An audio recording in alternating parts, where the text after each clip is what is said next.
Good morning, ladies and gentlemen, and welcome to the FarmerMac First Quarter 2024 Earnings Conference Call. At this time, all lines are in a listen-only mode. Following the presentation, we will conduct a question-and-answer session. If at any time during this call you require immediate assistance, please press star zero for the operator. This call is being recorded on Monday, May 6, 2024.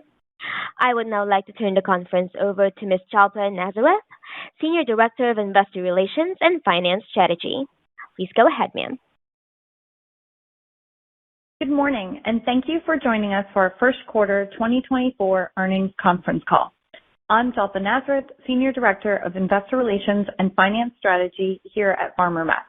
As we begin, please note that the information provided during this call may contain forward-looking statements about the company's business, strategies, and prospects, which are based on management's current expectations and assumptions. These statements are not a guarantee of future performance and are subject to the risks and uncertainties that could cause our actual results to differ materially from those projected. Please refer to FarmerMac's 2023 annual report and subsequent SEC filings for a full discussion of the company's risk factors. On today's call, we will also be discussing certain non-GAAP financial measures. Disclosures and reconciliations of these non-GAAP measures can be found in our most recent Form 10-Q and earnings release posted on our website, farmermac.com, under the Financial Information portion of the Investors section. Joining us from management this morning is our President and Chief Executive Officer, Brad Nordholm, who will discuss first quarter business and financial highlights and strategic objectives, and Chief Financial Officer, Aparna Ramesh, who will provide greater detail on our financial performance. Select members of our management team will also be joining us for the question and answer period. At this time, I'll turn the call over to President and CEO, Brad Nordholm. Brad? Thank you, Jalpa. Good morning, everyone, and thank you for joining us.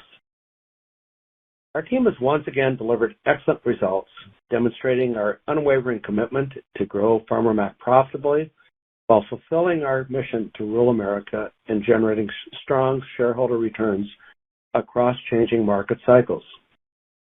The year is off to a strong start as we recorded core earnings of $43.4 million, reflecting a 12% increase over the same period last year.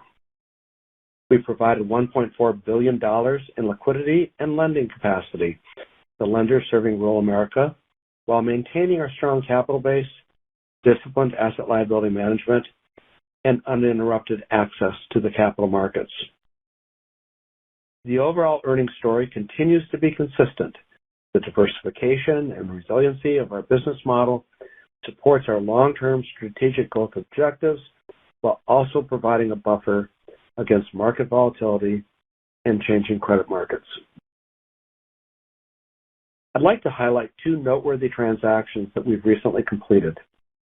First, the successful execution of our fourth Farm Series securitization transaction. FarmerMac remains committed to developing a vibrant and liquid agriculture mortgage-backed securities market that is central to our core mission to improve credit accessibility in rural America. This initiative is our opportunity to transform the agriculture mortgage market industry with new efficiencies, helping to lower the cost for the end borrowers. We are very pleased by the tremendous support we've seen from our customers and investors for this program, and remain committed to being a regular issuer in the market with a set of securitization products that align our borrower and investor interests. The second transaction worth noting is the acquisition of a $57 million pool of farm and ranch loans from a single agricultural lender. This acquisition underscores FarmerMac's track record of providing agricultural lenders solutions for their capital planning, especially as there is uncertainty about how capital regulation will evolve over the next few years. We have consistently presented our product offerings as a capital efficiency and liquidity tool for our customers in both the agriculture finance and rural infrastructure lines of business.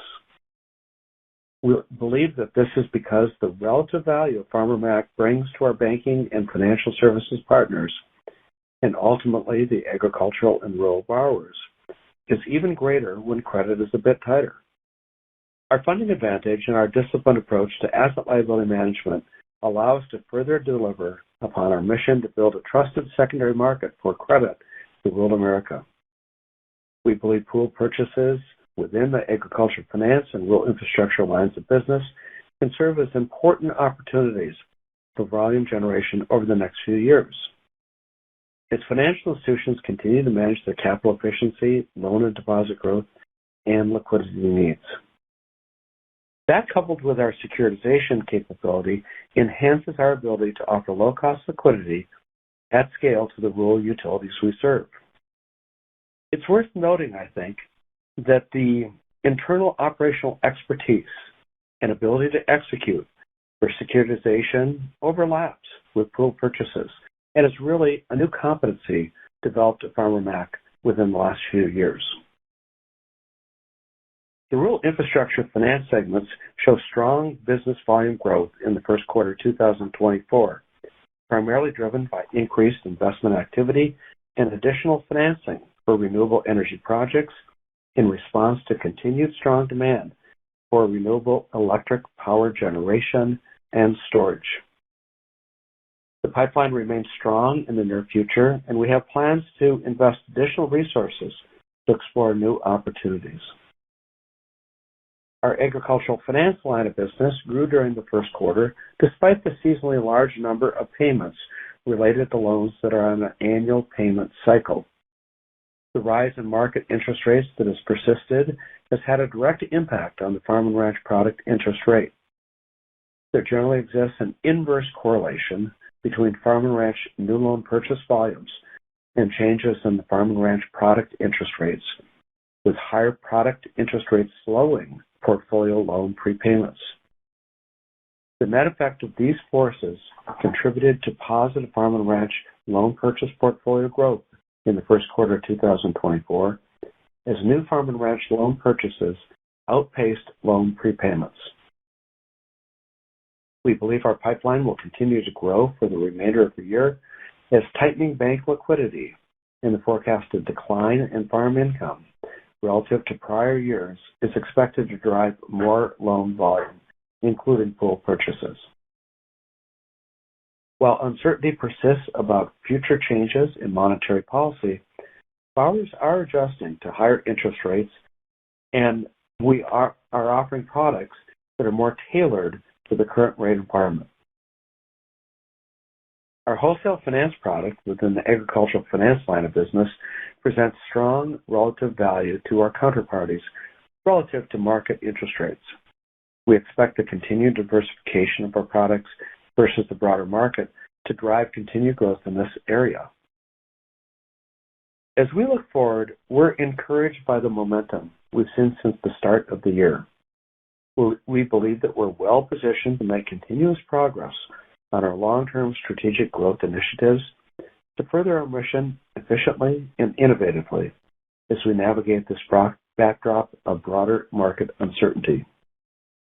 Our website and investor and marketing materials are beginning to reflect our efforts to use branding, deepen our connection with stakeholders in a compelling and uniform way, support the expansion of our mission-driven work that helps build a strong and vital rural America. The initiative is intended to highlight our distinctive position as a secondary market partner that fosters greater connections between Wall Street and Main Street America, as well as across the entire value chain to fuel growth, innovation, and prosperity in America's rural and agricultural communities. In no small part, the fuel for that growth also comes from our active creation of more investment opportunities for the capital markets and strong access to capital. So at this time, I'd like to turn the call over to Aparna Ramesh, our Chief Financial Officer. Aparna, can you discuss our financial results in more detail? Thank you, Brad. Good morning, everyone. Our first quarter 2024 results highlight our balanced, well-measured approach, continued strong credit quality, and resiliency across market cycles. We achieved $1.4 billion of gross new business volume this quarter, and this was primarily driven by loan purchases in renewable energy, the previously discussed farm and ranch pool purchase, and new AgVantage securities in our farm and ranch and corporate AgFinance segments. After repayments and maturities, we grew about $400 million during this first quarter in our outstanding business volume. And this speaks to the benefit of the strategic decisions that Brad enumerated that we've undertaken over the last few years to diversify our portfolio and create opportunities in all interest rate environments. Core earnings were $43.4 million, or $3.96 per share in the first quarter of 2024. And this reflects a $1.5 million decrease sequentially and a $4.5 million year-over-year increase. The sequential change in core earnings was primarily due to lower net effective spread, and this was driven by some seasonality related to non-accrual loans that were recorded in the first quarter. We often see an increase in non-accrual loans in the first and third quarters of every year, and this is related to the annual and semi-annual payment schedule for the majority of our farm and ranch loans. It does tend to reverse with payment flow that occurs in subsequent quarters. We also encountered a modest increase in our floating rate funding costs during the first quarter, and this was driven by certain dynamics in the SOFR credit markets that spilled into the fourth quarter of 2023. The year-over-year increase in core earnings was driven by a $4.6 million after-tax increase in net effective spread and a $2.1 million after-tax decrease in our provision for credit losses. And this was partly offset by higher operating expenses from increased headcount, increased stock compensation expense, and investments in technology projects. In percentage terms, our net effective spread in the first quarter of 2024 was 114 basis points, compared to 119 basis points in the fourth quarter of 2023, and consistent with 115 basis points in the same period last year. Over the course of 2023, we achieved record levels of net effective spread as we benefited from the rapid rise in short-term rates and the reinvesting of our excess capital, which generated additional returns with the upward repricing of our short-term investment portfolio. The capital that we raised opportunistically when rates were at historical lows in 2020 and 2021 positioned us extremely well throughout the rising rate environment and ongoing market uncertainty. As we look ahead, our Treasury desk will be opportunistic in taking advantage of favorable market conditions for GSE paper and pre-fund new issuances while refunding maturing debt without taking excess risk. We did just that in the first quarter, as we saw a reversal of the unfavorable credit widening that occurred in the fourth quarter of 2023, and we took advantage of tightened levels by pre-funding. We continue to hold approximately $800 million in cash and other short-term instruments in our liquidity portfolio. Not only does this help us weather potential market disruptions, our excess and highly liquid capital generates immediate returns in a high nominal rate environment. We project a limited downside to earnings if rates decline in the future due to our proactive equity capital allocation strategy, where we are laddering and layering duration to minimize volatility. Specifically, we expect to retain some of this benefit over the medium term, even if rates decline, as we've started extending maturities in our investment portfolio. These are all practices that are consistent with our disciplined approach designed to help minimize earnings volatility. Despite the macro headwinds, we continue to see strong access to debt capital markets and a flight to quality investments, which allows us to be very well positioned to fund new asset opportunities as they arise. As Brad highlighted in his comments, we are very pleased with the execution of our fourth Farm Series transaction in April.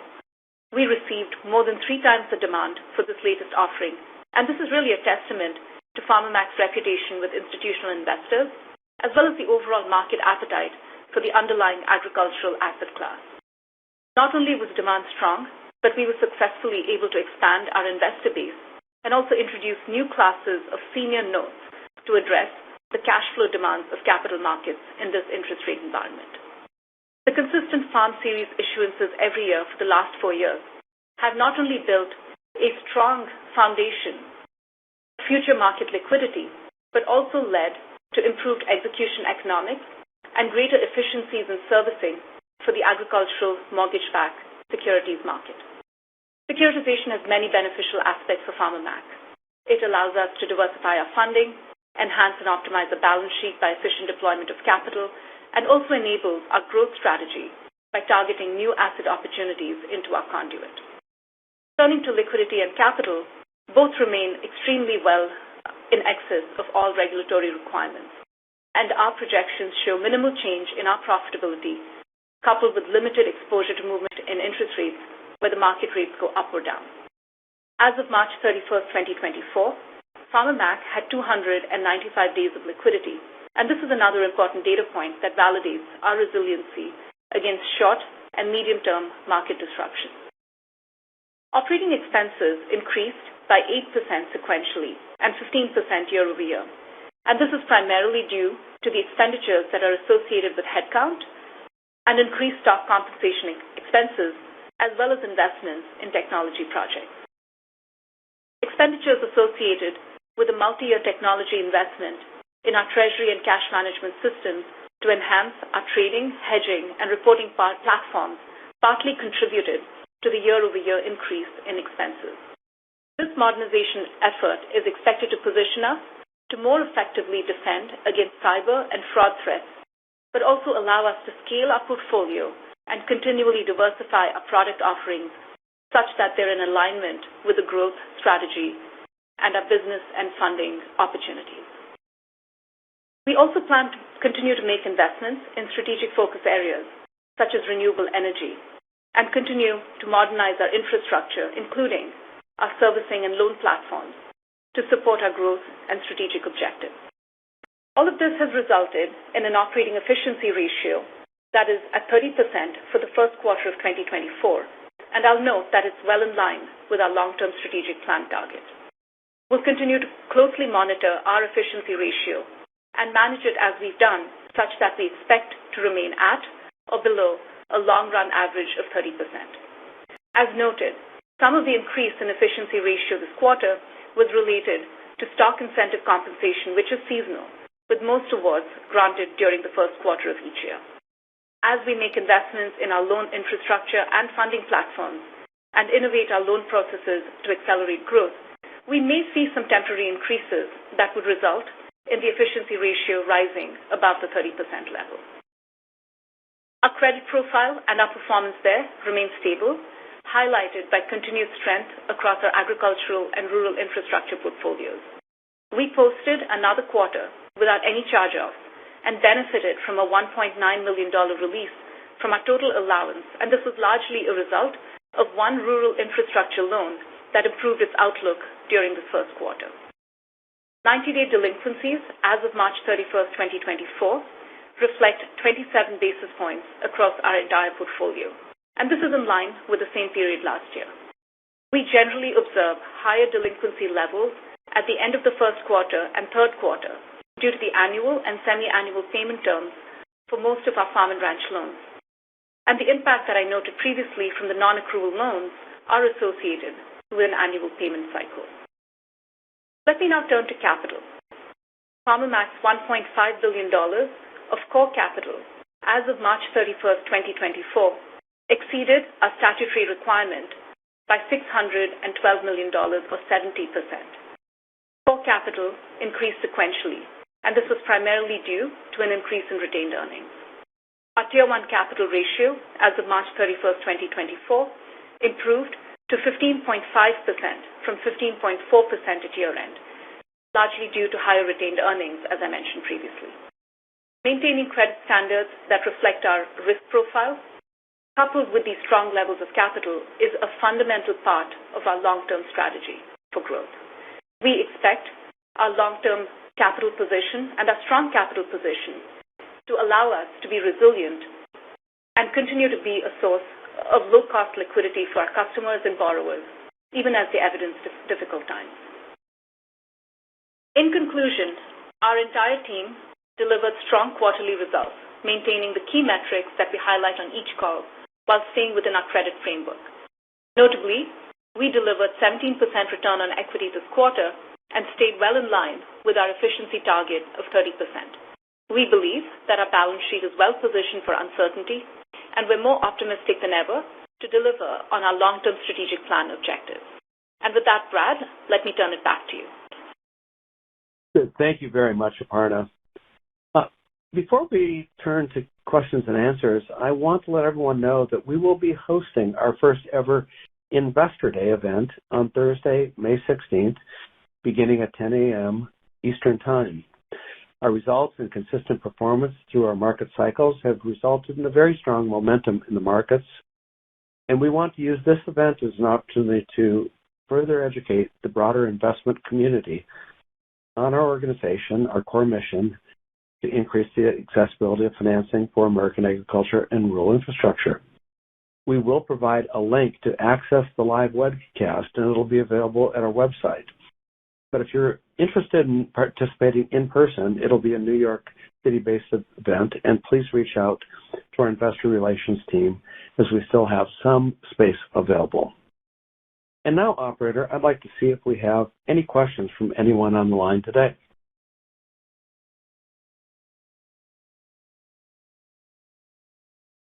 Thank you, sir. Ladies and gentlemen, we will now begin the question and answer session. Should you have a question, please press star followed by the number 1 on your touchtone phone. You will hear a prompt that your hand has been raised. Should you wish to decline from the polling process, please press star followed by the number 2. If you are using a speakerphone, please lift the handset before pressing any key. Our first question comes from the line of Bose George from KBW. Go ahead, please. Hey, everyone. Good morning.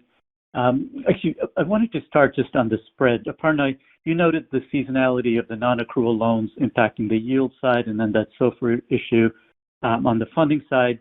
You know, as both of these normalize into the second quarter, should we see spreads go back to the 4Q23 levels as long as interest rates remain fairly stable? Yeah. Hey, Bose. Nice to hear from you. There are those factors at work. We talked about the impact of the reversal of the interest accrual. And another point I'd like to make related to NES, which is at the heart of your calculation, is that a good part of our volume growth came on late in the quarter. So we had a denominator that grew at the end of the quarter as the numerator had been accruing through the quarter. So those are all factors. Now, as it relates to reverting or snapping back to 118, I think we would caution that it would snap back to exactly that level. I think on prior calls, we have explained that over time we expect that 118 to 120 to slip. I was asked on the last call, we'll go back to the hundreds, and I indicated probably to the low 100 teens. So we do expect some erosion over time, but based on the first quarter results, some reversion towards that higher level should be expected. And those, I'll just add one thing with respect to the widening that we saw in credit markets. This was a dynamic that persisted in Q4. You probably heard, the FOMC transcript last year with the Fed easing up on some of the tapering activities that they're planning to undertake. That should flow favorably into the market. And in fact, we started to see quite a few signs of that in Q1 of this year, and we very opportunistically pre-funded. So just to give you a sense, there was a widening to the tune of about 15 basis points relative to SOFR spreads in the fourth quarter of last year. We've seen that actually come inwards to be less than 5 basis points. So, we pre-funded at those levels. We got a little bit of negative carry in Q1. That also resulted in some erosion in our net effective spread. Couple that with the non-accruals and the volume dynamic that Brad just mentioned. I would say optimistically we should trend higher, but all things notwithstanding, I think that high watermark of 118 basis points or 119 basis points is a little unrealistic to sustain. Okay, great. Thanks. That's very helpful. And then actually switching to the securitization that you guys did, can you just talk about the spread impact of securitizations versus on balance sheet? And then when you look at the spread, and include sort of the risk-based capital benefit, what's sort of the overall ROE impact of, using securitization? Bose, thank you. We, as I mentioned, we saw some really favorable market dynamics in Q1, and we timed our securitization transaction extremely well. And so when you look at just the long-term impact of, the coupon that we received relative to the yield that was received in the market, we were extremely favorable when you compare that to the transaction that we did just about a year ago. In terms of just the capital benefit, we can come back to you on a lot of the specifics with respect to just how accretive this transaction was. But I'll just say that, just one data point, as we look out over 18-year horizon, we actually took a chunk of our cash flows and we've locked in a fairly attractive spread over a very long duration. So all in, we expect to see, our hurdle rate for any transaction that we do is about 30%. Securitization transactions come in, I want to say, at least double that, if not then some. And then we also get risk-based capital relief that really starts to enable, our continued growth strategy into these higher NES products like telecom and renewable energy. Okay, great. Thanks very much. Thank you. Our next question comes from the line of Bill Ryan from Seaport Research Partners. Go ahead, please. Good morning, and thanks for taking my questions. One a bit on the micro side and then one macro. But on the micro, following up on the NES, thinking about the Treasury segment, you talked about there was some pre-funding. I assume that's obviously where that took place. You had a little bit of compression, but you've also historically talked about increasing the duration of the portfolio. To what extent did that have an impact on the Treasury NES? The duration extension, I would say, maybe ticked our NES down by half a basis point or 1 basis point. We do expect to see some erosion, and it's very hard to predict, Bill, what the Fed is going to do. But if you look at just where things are trending today relative to where the market predicted 6 months ago, and you take a look at the forward curve, I think markets were predicting 7 rate cuts this year. And based on, what we've heard more recently from the Fed, they're going to stay higher for longer. So what does that mean? Possibly 2 rate cuts in the back half of this year. Something that we've continued to emphasize is that when we actually manage our ALM, our asset liability management, we try to mitigate volatility first. And so we did that and we extended duration. But, we had a benefit of almost $1 billion of cash that we raised back in 2020. We've been layering in maybe a third over time and extending our duration on our investment portfolio. Will we see a little bit of negative carry as the Fed stays higher for longer? It's the opportunity cost of not reinvesting back relative to a year ago. Yes, we will. But as I mentioned, that's probably likely to be, anywhere in the tune of about 1 basis point or under on an NES percentage basis. We'll really start to see a pickup in that strategy over a year as we start to see the yield curve steepen and we start to see more rate cuts come into play. But again, this is something that we do not to maximize short-term profits, but we do it to minimize our volatility, which has played out very well for us. Okay, thanks for the detailed response on that. And second question, again, kind of a little bit more bigger picture, but could you provide an update on the Farm Bill? What is being proposed in there that could benefit FarmerMac? I believe a couple of things mentioned in the past have been like increasing the acreage that you can finance, being able to work around co-ops in the utilities business, but maybe you can give us a little bit of color on that. I'd be very pleased to.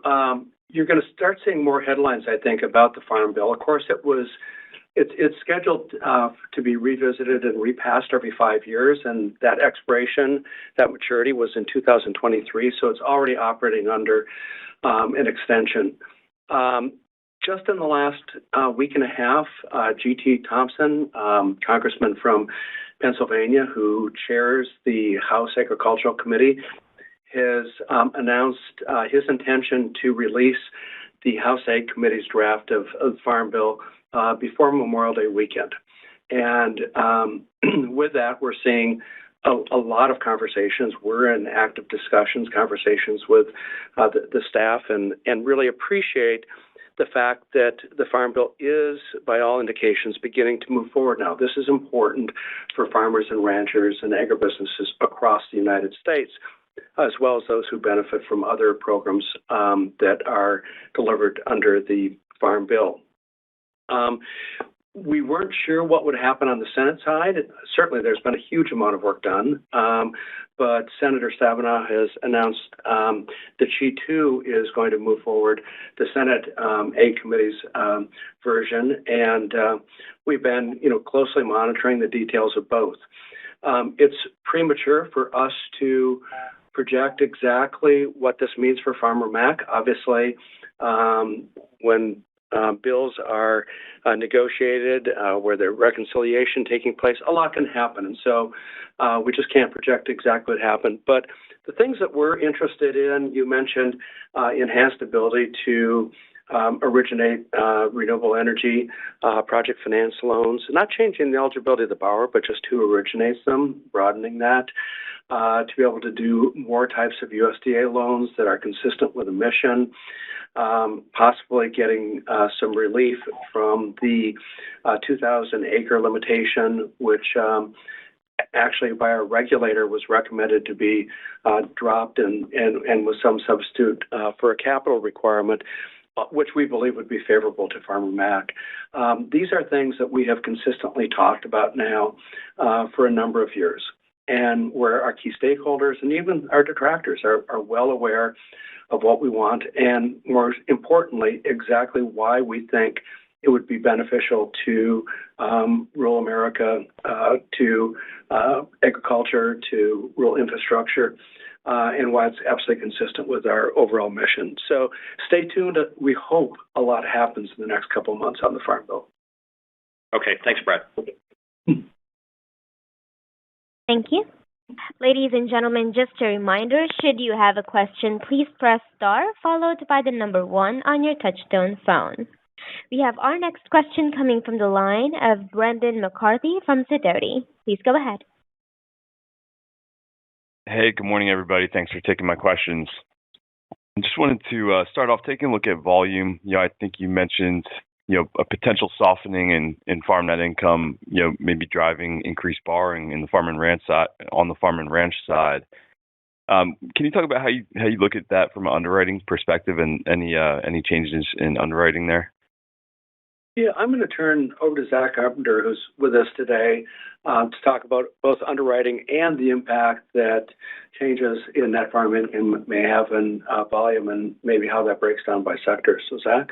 Yeah, good morning, Brandon.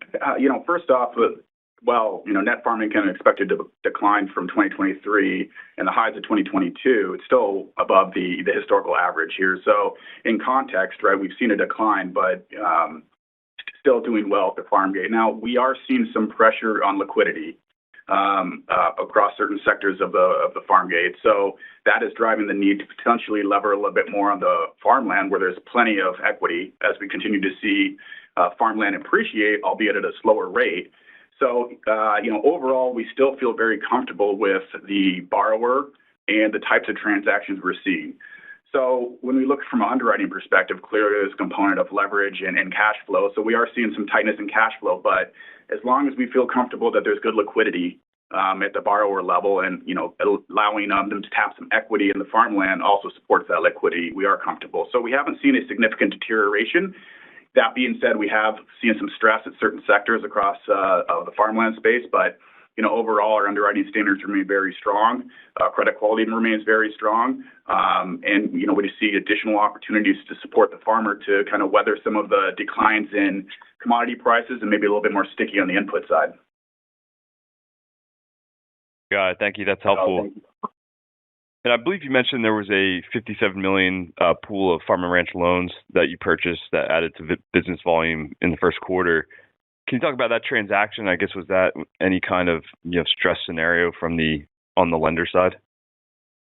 Yeah, happy to. No, it's a great opportunity for us to support one of our key originators. It did close in the back half of the quarter, so we'll see some benefits of that heading into the second quarter.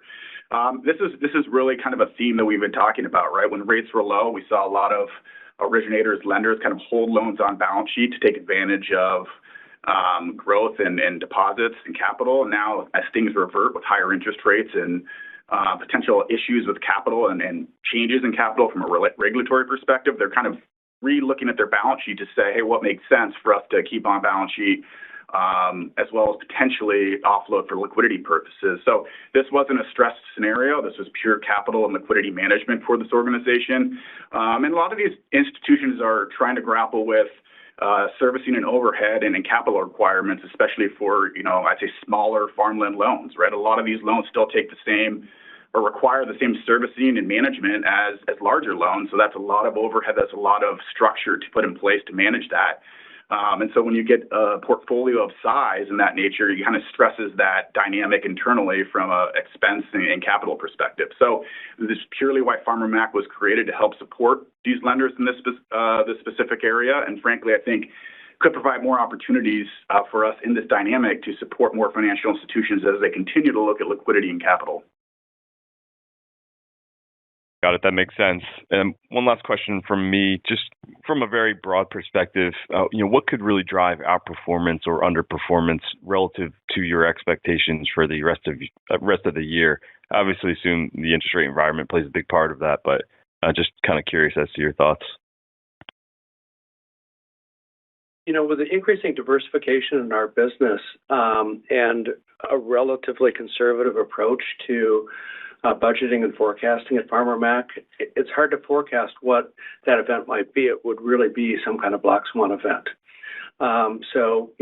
Could it happen on the credit side? I would never say never, but our credit metrics have been very consistent and I think speak for themselves.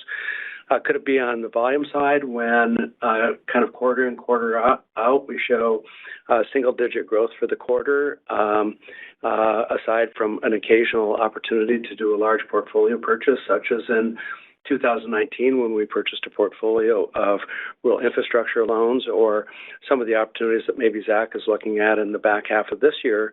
Aside from that, it's pretty predictable. So